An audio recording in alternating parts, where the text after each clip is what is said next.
Amazon prime, Hotstar, Netflix அப்படின்னு அவ்வளோ இதுன்னு வந்தாலும் ஏன் மக்கள் இன்னும் திரையரங்கில் போய் படம் பார்க்கிறார்கள்? அல்லது எப்படி ஒவ்வொரு படமும் இன்னும் 1000 கோடி 500 கோடி அள்ளிட்டு இருக்காங்க அப்படின்னால், தியேட்டரில் போய் உட்காந்து பார்க்கும்போது தான் ஒரு முழு ஈடுபாட்டோடு அந்த படத்தை நம்மளால் பார்க்க முடியும். அந்த உலகத்துக்குள்ளார நம்மளால் போயிட்டு வர முடியும். வீட்டில் உட்காந்து பார்க்கும்போது யாராவது காலிங் பெல் அடிப்பாங்க, குழந்தை அம்மா பசிக்குதுங்க.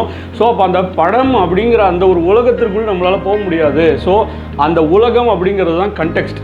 ஸோ இதைப்போல் நாம் எந்த ஒரு செயல் செய்யும் போதும் நம்மை சுற்றி ஒரு கண்டெக்ஸ்ட் உருவாகிறது. ஸோ நீ வகுப்பறையில் உட்காந்துருக்கன்னா பாடம் நடத்துகிறாங்க இல்லையா, அந்த பாடம்ங்கிற கண்டெக்ஸ்ட்டுக்குள்ளார நீ எவ்வளோ ஆழமாக பயணிக்கிறியோ அந்த அளவிற்கு உனக்கு அதில் பலன் கிடைக்கும்.